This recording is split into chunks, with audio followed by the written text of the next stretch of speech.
sem pecado. Acheguemo-nos, portanto, confiadamente, junto ao trono da graça, a fim de recebermos misericórdia e acharmos graça para socorro em ocasião oportuna. Vou repetir. Acheguemo-nos, portanto, confiadamente, junto ao trono da graça, a fim de recebermos misericórdia e acharmos graça para socorro em ocasião oportuna. Uma das coisas que nós precisamos aprender é como o reino dos céus funciona, como o reino de Deus funciona. A Bíblia fala que quando Jesus veio à terra, ele disse, quando os religiosos questionavam ele porque ele estava expulsando demônios, e alguns diziam que ele expulsava por meio de Beelzebu, e ele disse, se eu expulso por meio de Beelzebu, então o reino das trevas está dividido. E nenhum reino dividido subsiste, se estabelece. Está falando que a força de um reino está na sua unidade. Todo reino que começa a se dividir, ele enfraquece e cai. Agora, se eu expulso demônios pelo dedo de Deus, é chegado a vós o reino dos céus. Ele estava dizendo, se a obra que eu faço é feita pela mão de Deus na minha vida, então a vocês é chegado o reino dos céus. O que quer dizer isso? Quer dizer que quando o reino de Deus se estabelece, um dos primeiros sinais é que os demônios saem. Diga para o teu irmão, um dos sinais do reino de Deus é a libertação. Diga, onde o reino de Deus está, Satanás tem que sair. E essa é uma verdade que nós podemos firmar as nossas estacas e nos fortalecermos nela. Temos que tomar isso como uma base. Agora, se o reino de Deus é chegado a nós, nós precisamos aprender como o reino de Deus funciona. Nós não podemos querer adaptar o reino de Deus à nossa realidade, nós temos que transicionar. Se você vai fazer parte de um novo reino, você tem que mudar a tua mentalidade. Por isso que Romanos capítulo 12 fala que nós não podemos experimentar a boa, perfeita e agradável vontade de Deus, sem que nós antes venhamos a passar por uma mudança de mentalidade. Sobre uma mudança de mentalidade, uma metanoia. Por quê? Porque se a minha mente continua pensando da mesma forma que eu pensava antes de me converter, eu nunca vou desfrutar de uma mentalidade de reino. Sabe, dentro da nossa vida, muitas vezes fica uma coisa chamada opróbrio. E o opróbrio na nossa vida são as marcas negativas que nós carregamos. Muitas pessoas, elas são marcadas por uma série de coisas, uma série de circunstâncias que elas passaram, de pobreza, miséria, fracasso, lutas, dificuldades, e isso tudo está impregnado. E essas realidades na sua vida impedem a pessoa de viver o novo de Deus. Quantos me entendem? Há uma transição, ou você transiciona de escravo para herdeiro, ou você vai continuar sendo sempre um escravo. Algumas pessoas, elas continuam dentro da sua mente com a mesma mentalidade que elas tinham antes de se converter. Elas mudam seus hábitos, mas não mudam a sua mentalidade. E é impossível nós, como filhos de Deus, vivermos o reino de Deus com a mesma mentalidade. Nós temos que mudar. Precisamos de uma transformação de mentalidade. Você sabe por que o povo de Israel, eles saíram do Egito, foram libertos de maneira sobrenatural, mas nunca herdaram a terra prometida? Porque toda aquela geração ainda ficou marcada pelas marcas da escravidão. E a mentalidade deles não alcançava viver o novo de Deus. Muitas pessoas, elas acabam ficando no meio do caminho, sabe por quê? Porque na hora que ela precisa romper, que ela precisa dar um passo de fé, ela nunca aprendeu a fazer isso. Então quando ela chega naquela hora do rompimento na sua vida, ela volta atrás, ela começa a murmurar, ela reclama, ela acha que aquilo que Deus está fazendo não é o que ela queria.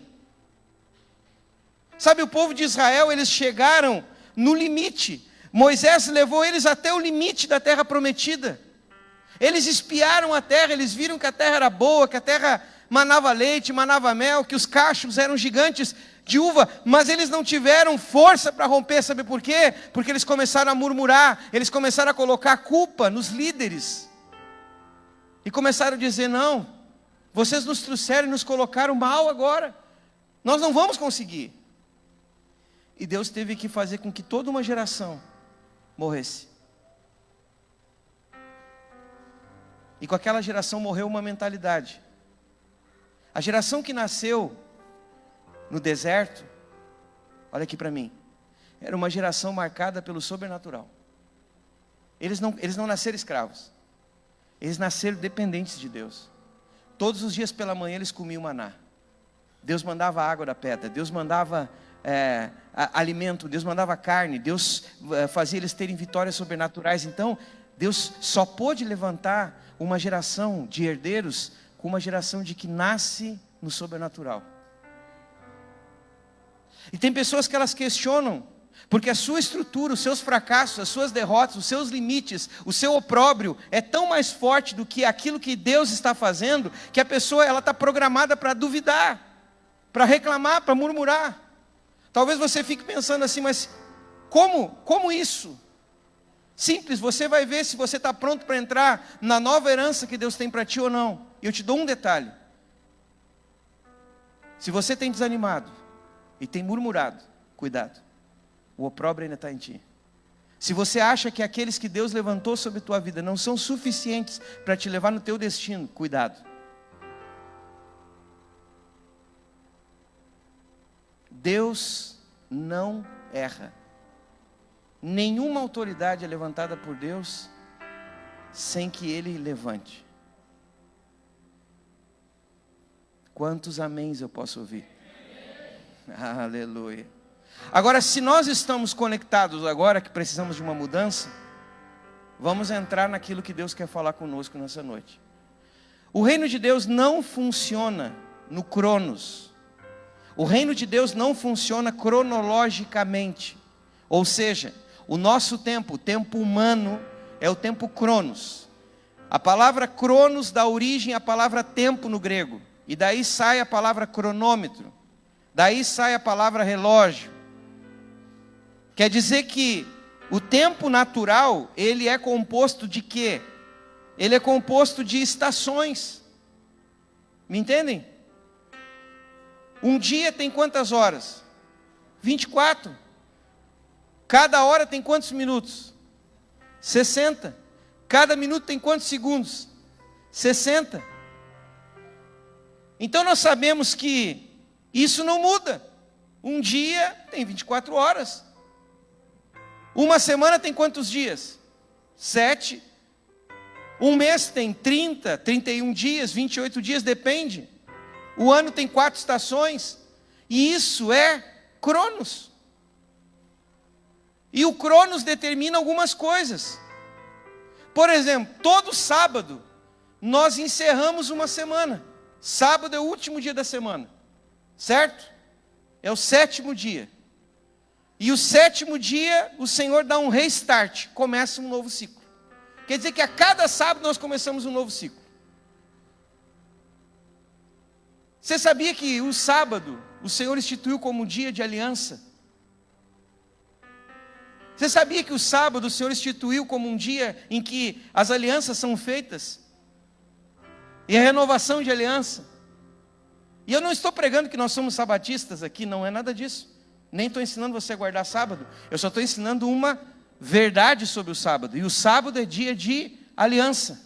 Por quê? Porque o Senhor renova alianças. Por isso que todo sábado o Senhor estipula como o fim de um ciclo e o início de um novo ciclo. Agora, como que funciona o tempo de Deus? O tempo de Deus está marcado pela lua? Não. Pelo sol? Não. O calendário de Deus não está marcado pelo tempo humano. Por quê? Porque Deus, irmãos, não está sujeito. Deus é espírito. E no espírito há uma outra medida de tempo.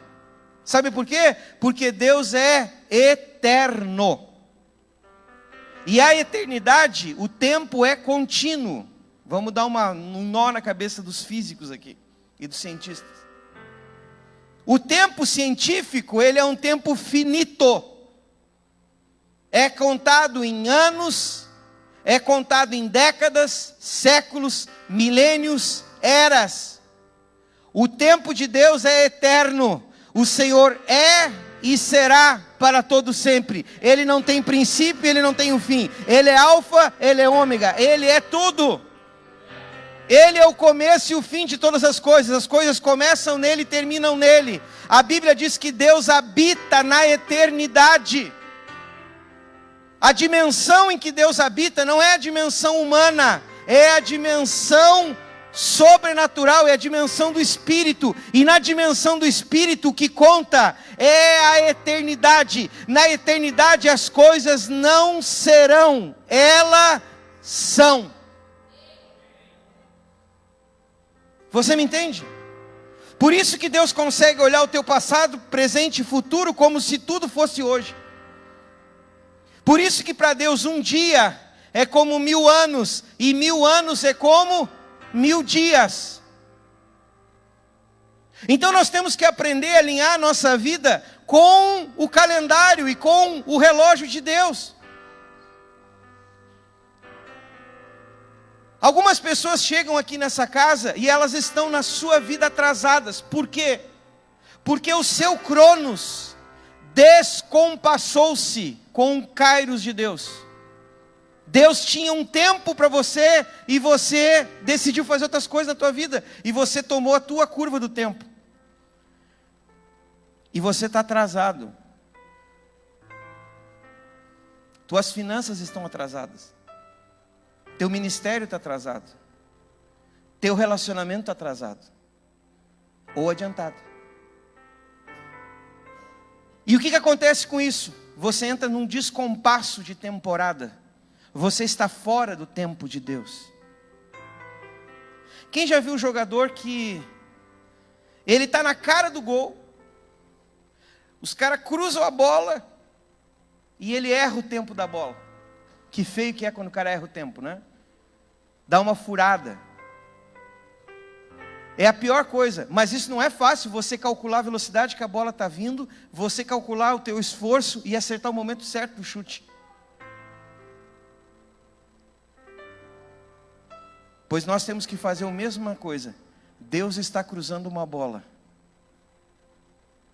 E nós temos que alinhar, porque a bola dele está no tempo dele. E nós temos que entrar no tempo da bola dele, não no nosso. Por isso, cuidado quando você pensa que não é tempo ainda. Porque o Senhor é que sabe quando é tempo. Há um tempo determinado para tudo debaixo dos céus. Ele sabe quando é tempo. Por que eu estou falando isso? Porque o mês de setembro é um mês em que o Senhor está mexendo no tempo dele.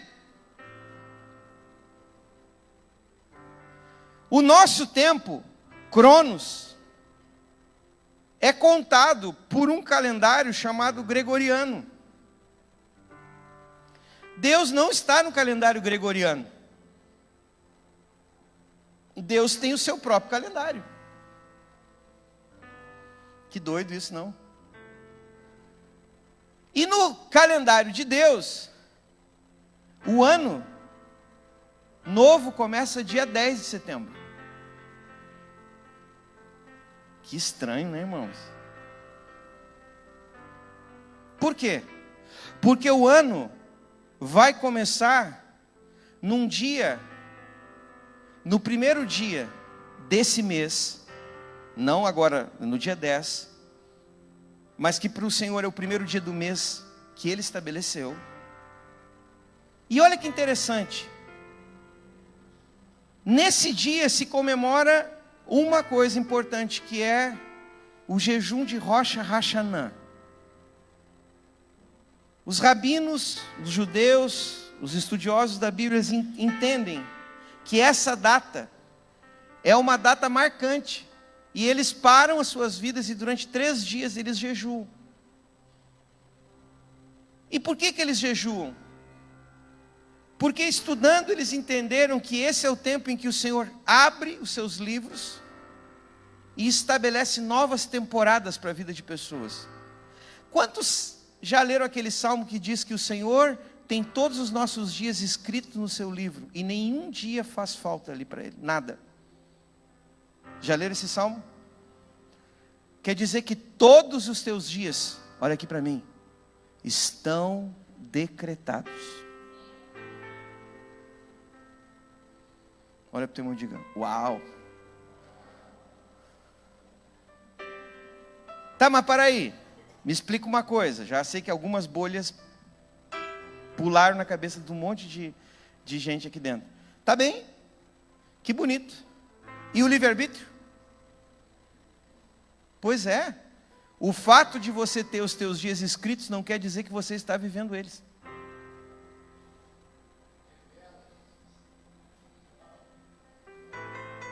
E isso explica por que a tua vida está esse caos. Porque se você estivesse no tempo de Deus e vivendo o que Deus escreveu para ti, tua vida seria bem diferente.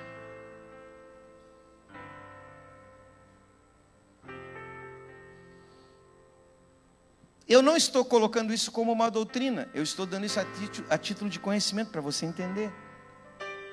Eu estou dizendo para você que você precisa aprender como funciona o reino de Deus. E nós precisamos aprender a nos mover por fé nesse reino. Agora, o que eles comemoram? Por que o Senhor tomou? O que eles entendem essa data? Todas as datas festivas de Israel, tirando o dia de Rosh Hashanah, são datas que foram marcadas por fatos históricos. A única data que não é marcada por fato histórico é esse, a virada do ano, o ano novo. Porque eles entendem que essa é a data que Deus criou o homem. E a maneira de Deus celebrar o homem é Deus fazendo assim: toda vez que chega essa data, eu te dou direito a começar uma nova história contigo. E eles celebram a vida do homem. Eles celebram Deus, então eles entendem que o primeiro Rosh Hashanah foi no dia 6, no 6º dia da criação. Que coisa tremenda, né, irmãos? E que Deus celebra, Deus cria o homem e diz: é boa a minha criação. E eu dou oportunidade para o homem viver plenitude de vida. Deus celebra o homem, irmãos.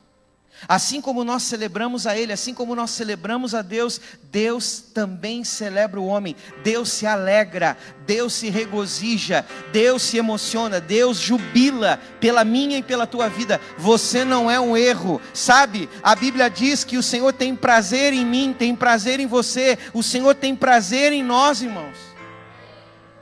O Senhor se alegra. O Senhor se alegra com os nossos louvores. O Senhor olha muitas vezes para você e fala: esse aí é o meu garoto, essa aí é a minha garota, eu amo ele.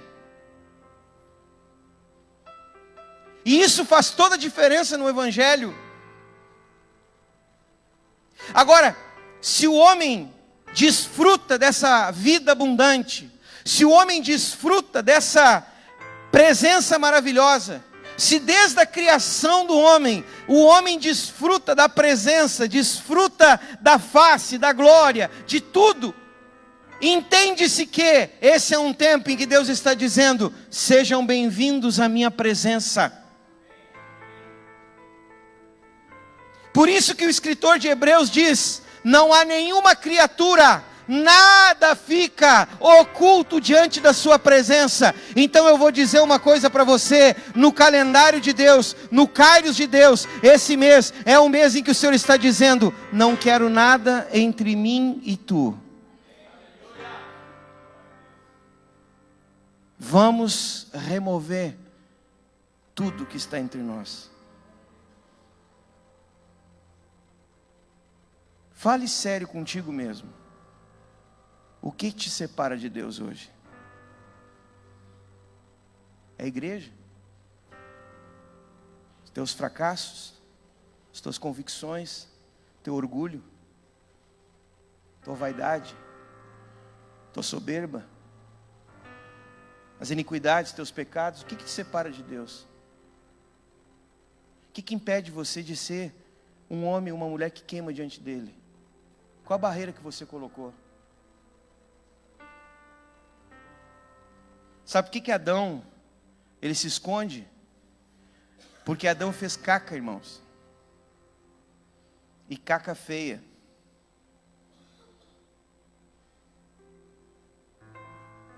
E Adão sabia que a primeira coisa que a presença de Deus exige é transparência. Porque nenhuma criatura fica encoberta, nada está encoberto diante da sua presença. Nada. Posso dizer uma coisa para você? Escute, levante teu rosto.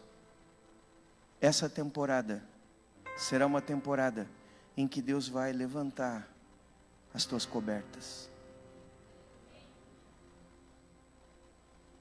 Sabe com que o homem se esconde? Com a sua religião, com a sua justificativa, com as suas explicações, jogando a culpa nos outros, jogando a culpa nas pessoas que estão ao nosso redor. Eu conheço um monte de pessoas que dizem: eu sou assim porque eu fui rejeitado quando eu era pequeno. Meu pai, minha mãe, o problema foram eles. O problema foi a igreja que me massacrou. O problema foi minha mulher, foi meu marido. O problema foi o irmão, o problema foi o pastor. Desculpa. Adão chegou e disse: é a mulher que tu me deu. E o Senhor fala: não é assim que se entra na minha presença. Estás errado. Estás redondamente errado. A minha presença traz transparência.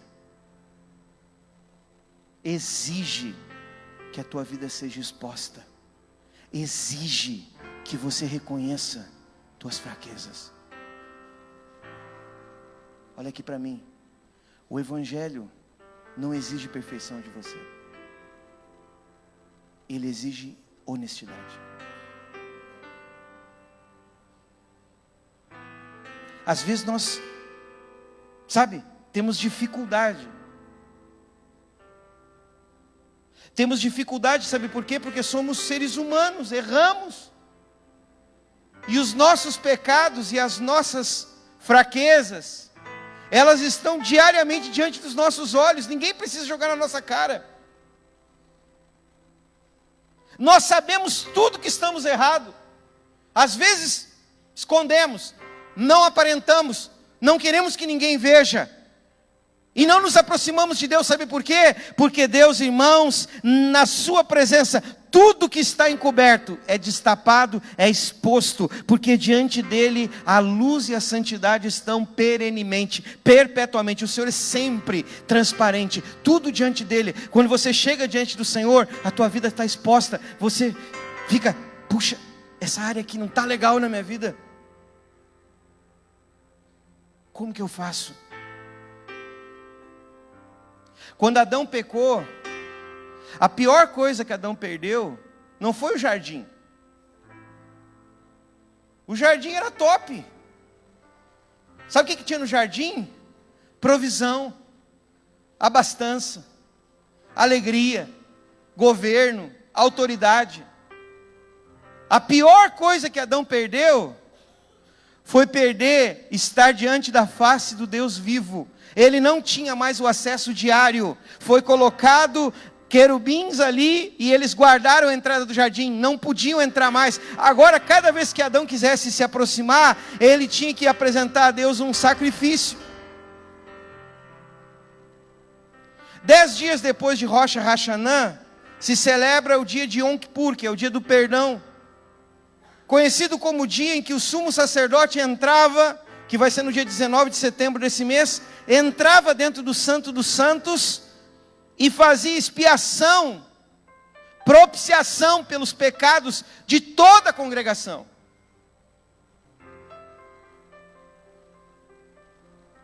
E sabe como que era feita essa propiciação? Eles escolhiam 2 bodes. Num bode, todo mundo botava a mão na cabeça e começava a confessar pecado. Aquele bode tinha que ser levado por alguém, ser lançado fora, e ele ia carregar, e ninguém podia comer e nem tocar naquele bode, porque ele carregaria todas as iniquidades do povo. E o outro bode era degolado, parte do sangue era aspergido sobre a congregação, parte do sangue o sumo sacerdote entrava uma vez no ano, diante da arca, diante do propiciatório, e começava a confessar os pecados. As pessoas tinham que falar os pecados e ele tinha que começar a confessar. Quer dizer que uma vez por ano se abria uma nova história para o povo de Israel. Uma vez por ano o véu era aberto e ali o Senhor dava o direito de usar com aquelas pessoas misericórdia, perdão. Sabe o que a Bíblia diz? Diz o seguinte, versículo 14 que nós lemos do capítulo 4: tendo pois Jesus, Filho de Deus, como grande sumo sacerdote que penetrou nos céus. Agora fala de um outro sacerdote, porque todos os sumos sacerdotes faziam uma expiação por um ano. A Bíblia diz que Jesus não entrou num tabernáculo ou num santuário feito pela mão de homens. Ele atravessou o véu dos céus e ele entrou no santíssimo lugar no céu. Ele penetrou, ele entrou dentro dos céus. Quem é o nosso sumo sacerdote hoje? Jesus. Ele é o nosso sumo sacerdote. Em outras palavras, é Jesus que me justifica diante do trono de Deus. É Jesus que vai diante de Deus e apresenta para Deus não o sangue de um bode pela propiciação do meu pecado. Ele apresenta o quê? Ele apresenta o seu próprio sangue. E pelo poder do sangue dele, eu tenho remissão. Eu tenho remissão, ou seja, a minha pena é removida. Eu sou absolvido. Eu não recebo uma condicional.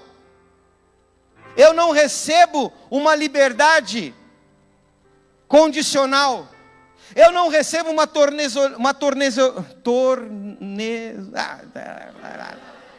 me ajuda? Isso que vocês falaram. Trancou a língua, irmãos. Não vai agora. Não recebeu. Você não recebeu uma liberdade para segurar você por alguns metros. A Bíblia fala que quando você recebe o sangue do Cordeiro, você recebe libertação total, você é livre. Todos os teus pecados, um por um, são perdoados. O Senhor apaga. O processo contra você é arquivado, deletado. Se alguém for procurar nas pastas do céu, cadê as coisas que o Marcos fez? Não está mais aqui. Às vezes o Pablo fica abrindo as caixas que ele carrega, porque eu já botei as minhas fora. Nem o céu tem mais esse processo. Isso é entender o que o sumo sacerdote fez. Agora, o que eu devo fazer? A Bíblia fala, eu devo manter firme a minha confissão. Diga para o teu irmão, a tua parte é manter firme a confissão. Temos um sumo sacerdote. precisamos aprender o poder da confissão. Precisamos aprender a confessar nossos pecados. Sabe quando é que você afasta-se de Deus? Quando você para de manter firme a tua confissão. Tem um monte de gente na igreja que é top of mind da igreja. São os melhores, os galácticos. Os caras lá em cima, né, Zé? Não é você, né, Zé? Tem gente, eu falei. Me ajuda, que teu riso estava tão alto que eu escutei. Aí não posso te deixar sozinho. Mas diante de Deus, ele não confessa nada. Esse é um período em que o Senhor está dando oportunidade para você consertar a tua vida com Ele. Sabe qual é o maior câncer no meio da igreja? Pecado não confessado. Reconhecer tua fraqueza. Falei, cara, me ajuda. Eu preciso abrir meu coração. Eu estou errado nisso. Me perdoa, Deus, porque eu tenho sido orgulhoso. Me perdoa, Deus, porque eu não tenho sido um bom pai, um bom esposo. Eu sou orgulhoso na minha casa. O Senhor está te esperando, homem, mulher. Deus está esperando as mulheres chegar e dizer: Senhor, me perdoa, porque eu guardo a ofensa do meu marido e fico sem falar com ele uma semana. Sabe, essa é uma temporada em que o Senhor está pronto para levantar um novo decreto sobre você. E sabe o que traz um decreto de morte? São os teus pecados. Deus perdoa. É verdade, Deus perdoa. Agora você sabe como funciona o perdão de Deus? Confessai os vossos pecados uns aos outros. Pô, vou chegar agora na igreja, vou sentar do lado aqui, do primeiro que eu sentar, vou dizer: cara, eu preciso confessar meu pecado. E vomito um monte de porcaria em cima do outro, o outro quase morre. Não tem estrutura para ouvir. Não. Por isso na casa nós temos mentores, líderes, pastores, pessoas que têm estrutura para te dar uma palavra de Deus. Por quê?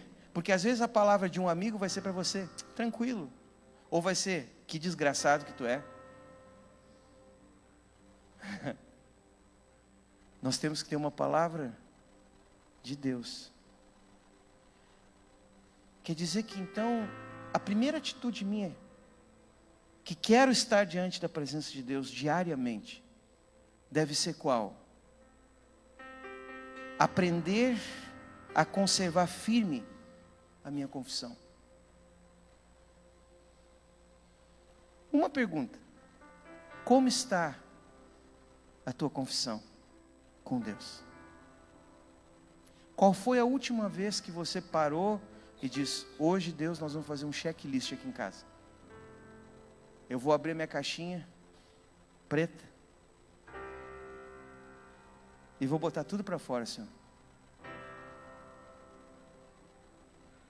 Vou falar: errei, vi porcaria na internet, flertei, adulterei, menti, soneguei, roubei. Ai, pastor, para, você está até me dando dor de barriga. Eu não vim para ouvir isso na igreja. Não, você veio para ouvir o quê? Uma palavra que te leve mais à frente. E você tem que entender que você tem um Deus que te perdoa. Sabe qual é a diferença do evangelho para qualquer outra religião no mundo? É que qualquer outra religião no mundo vai falar que você tem que pagar pelos teus pecados. E o reino de Deus e o evangelho vai ensinar você que os teus pecados podem ser perdoados desde o momento que você aprenda a confessá-los. E muitas pessoas, elas não mantêm firme a sua confissão, não entendem que a base do relacionamento com Deus é confissão. Meu irmão, deve-se confessar pecado. Deve-se aprender a confessar. Se você errou, se você fez alguma coisa contra alguém, você tem que aprender a abrir o teu coração e reconhecer as tuas culpas. Sabe, na justiça comum, toda pessoa é inocente até que se prove o contrário. E muitos de nós ficamos achando que essa é a justiça do céu. Não, eu vou esconder, eu não vou contar, porque né, ninguém saber, eu vou ficar na minha. Vou ocultar até o último minuto. E quando eu começo a encobrir as minhas transgressões, quando eu começo a encobrir, eu perco a oportunidade de estar diante dele.